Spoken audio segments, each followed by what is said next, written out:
Welcome to my dear students. Today I am going to discuss about the free energy function.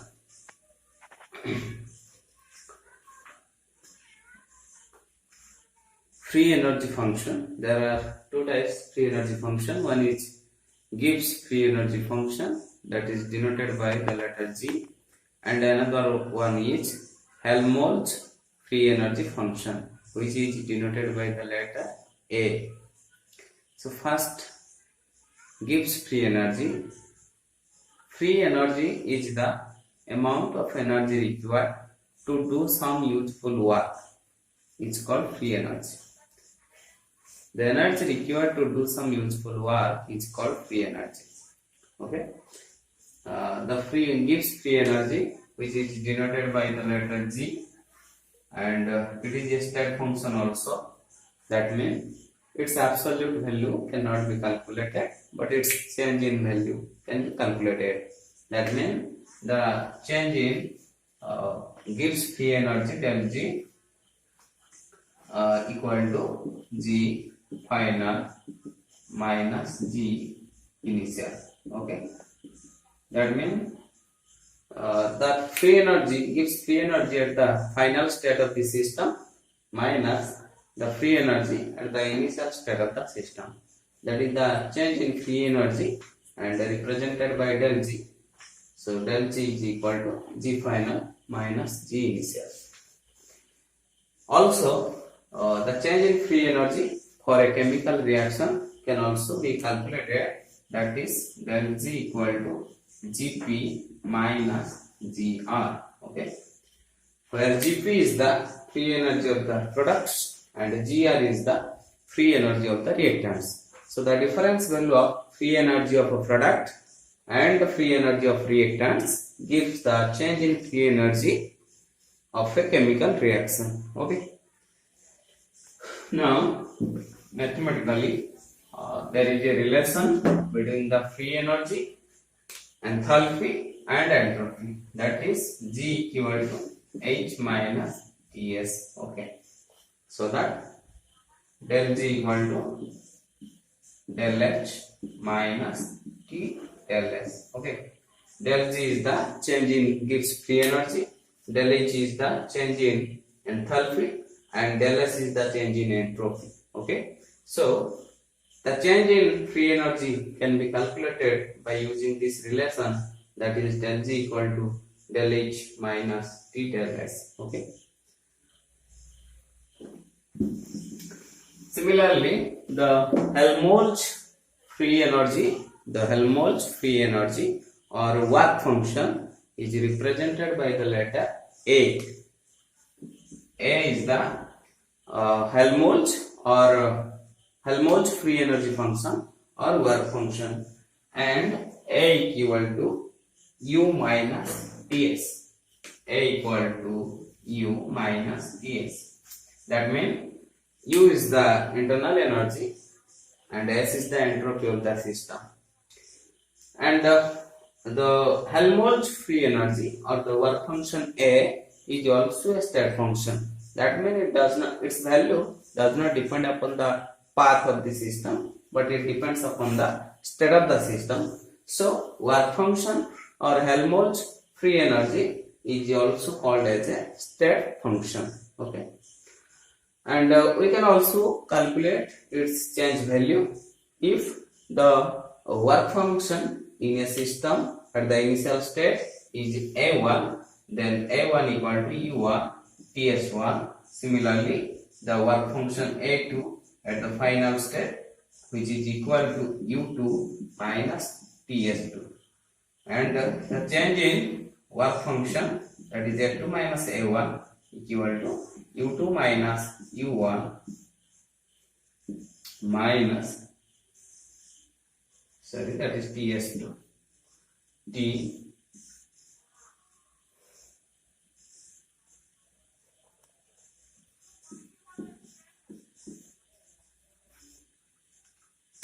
okay, so that is equal to del A is equal to del U minus T del S. Okay, del A equal to del U minus T del S. So the change in work function or Helmholtz free energy del A is equal to del U minus T del S.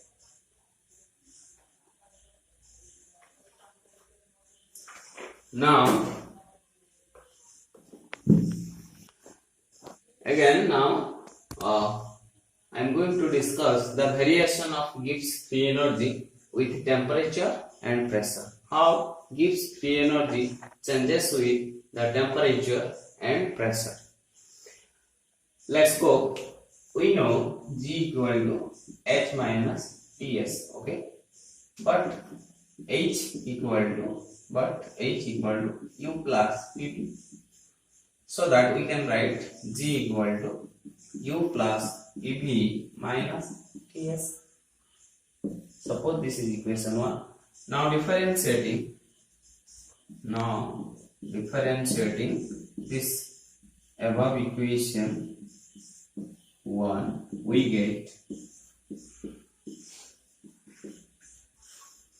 dg equal to du plus pdv plus vdp minus tds minus sdt. Okay, but we know du plus pdv, but we know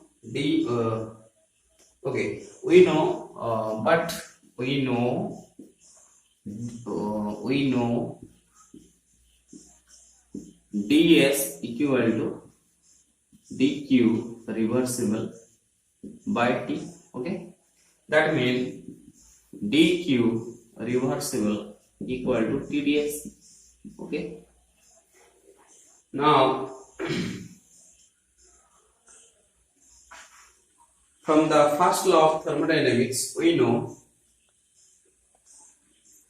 dq reversible, but dq reversible equal to du plus pds, pdv, du plus pdv. Okay, now putting the value of dq reversible equal to du plus pdv. So du plus pdv we can write du. So du plus pdv is equal to tds. Okay, if we put this value du plus pdv for the dq reversible, so that we get du plus pdv equal to tds. Okay,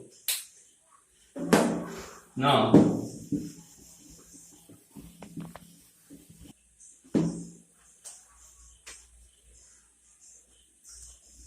putting the value of TDS in the above equation, that is dg equal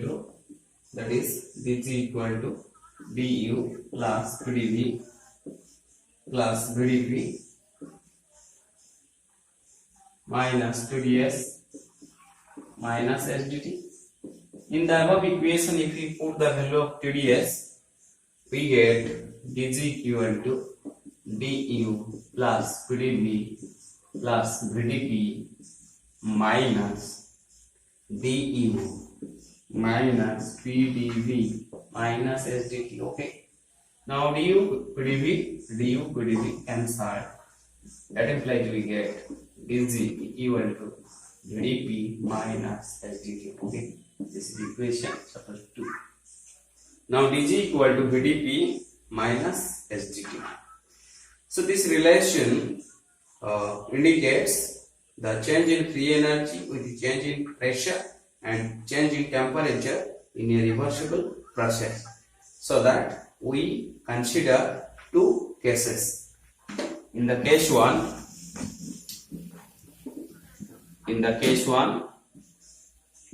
if temperature is kept constant, then dt equal to 0. Okay, if temperature is kept constant, then dt is equal to 0. So that del G by del P at constant T is equal to V. Okay, this is a relationship. The change in free energy with respect to change in pressure at constant temperature is equal to volume. Okay. Similarly, if we consider case 2,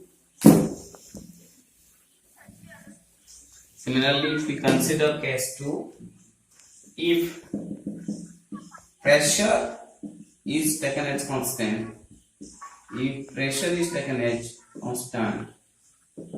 then dP is equal to 0. So del G by del T at constant P is equal to minus S. Okay. Del G, that means the change in free energy is free energy with respect to change in temperature at constant pressure is equal to minus S. That is another relation we have to remember. Okay. Now see the variation of work function or Helmholtz free energy, that is A, how it varies with your temperature and volume. Now we see, we know A equal to U minus Ts. Okay, we know Helmholtz free energy function, that is A equal to U minus Ts. Okay, but if we differentiate this above equation, if you differentiate this above relation, then we get dA is equal to du minus TdS minus SdT. Okay, if you differentiate this equation, then we get A equal to U minus Ts, which is differentiate to give dA is equal to du minus TdS minus SdT. Okay, if we but we know ds is equal to dq reversible by t. That means dq reversible is equal to TdS. Okay, but dq reversible is equal to du plus pdv. Okay, du plus pdv, so that TdS is nothing but equal to, so that TdS is nothing but equal to du plus pdv. Okay, and if we put this value of TdS in the above equation, suppose this equation is 1, in the above equation 1, if we put the value of TdS, we get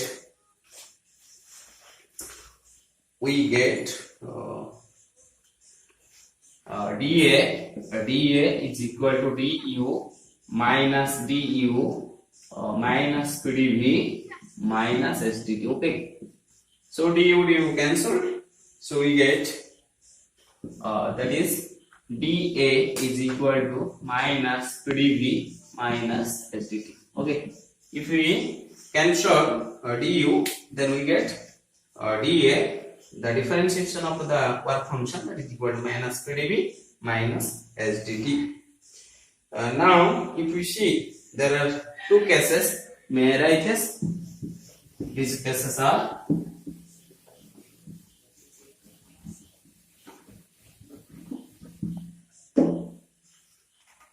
case 1, if volume is taken as constant, then dP is equal to 0. So del A by del T at constant volume is equal to minus S. Okay, this is a relation. That means the change in work function with respect to change in temperature at constant volume is equal to the negative of entropy of the system. Okay. Similarly, if we consider case 2, that means if temperature is taken as constant then dt equal to 0. So del A by del V at constant T is equal to minus P. Okay. Another relation, that is the relation the free energy, Helmholtz free energy or work function. So that two relations which describes the change in work function with respect to the temperature at constant V is equal to minus S, and the change in work function with respect to change in volume at constant temperature is equal to negative pressure. Okay. Now another part of this unit, that is Gibbs-Helmholtz equation. Now I am going to derive the Gibbs-Helmholtz equation with its integral form. So let's consider now first what is Gibbs-Helmholtz equation. Gibbs-Helmholtz equation is the mathematical expression between the Gibbs free energy G, the enthalpy term H, and the entropy term. So the mathematical expression between the free energy, entropy, and the enthalpy is called Gibbs-Helmholtz equation. Okay. Now let's consider G1, H1 and S1 are the initial free energy of the system, initial enthalpy of the system, and initial entropy of the system. Similarly, G2, H2 and S2 are the final Gibbs free energy, final enthalpy and final entropy. That means the free energy at the final state, the enthalpy at the final state, and the entropy at the final state. And we know the relation G equal to H minus Ts. Okay. And if we put these terms in the above expression, then for the initial state, we can write G1 is equal to H1 minus Ts1, that means at a constant temperature. Similarly, at the final state, we can write G2 equal to H2 minus Ts2. Okay. And if we take the change value, that means G2 minus G1 is equal to H2 minus H1 minus Ts2 minus S1.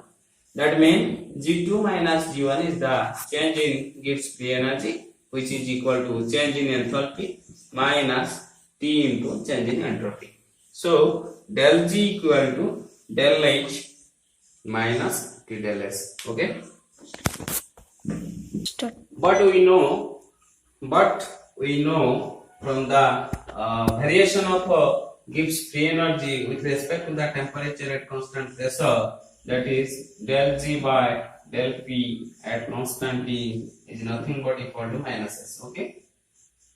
Sorry, that is del T and that is P. That means the change in free energy with respect to the change in temperature at constant pressure, that is equal to negative entropy. Okay.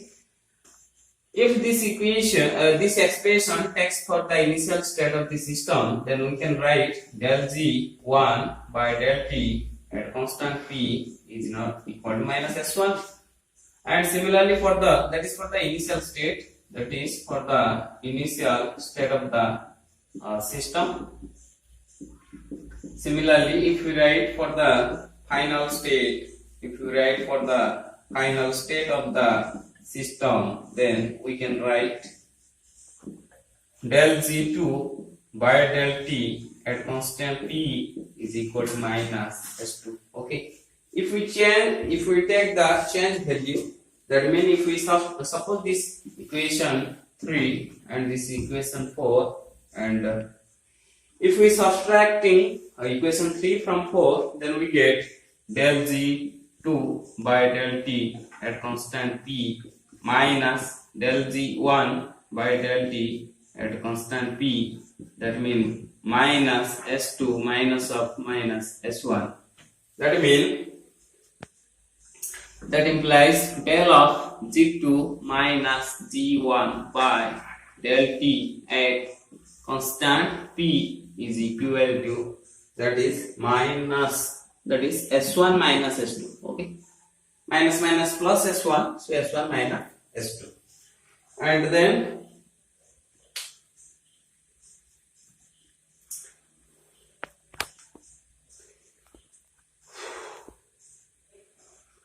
that is, we can also written this expression may changes again, that is equal to del of del G by del T at constant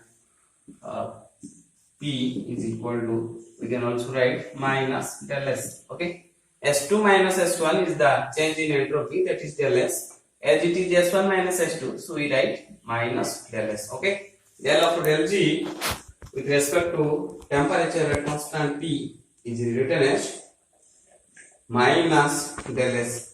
And now if we put the value of minus del S in the above expression of del G equal to del H minus T del S, if we put the value of minus del S, this value in the expression here, then we can write del G equal to del H minus, this is plus T, and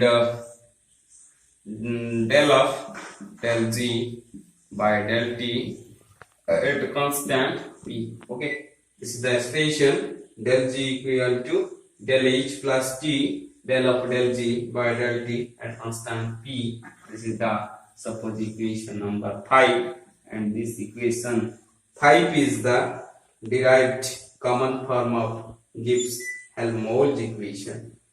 This equation 5 is the derived common Gibbs-Helmholtz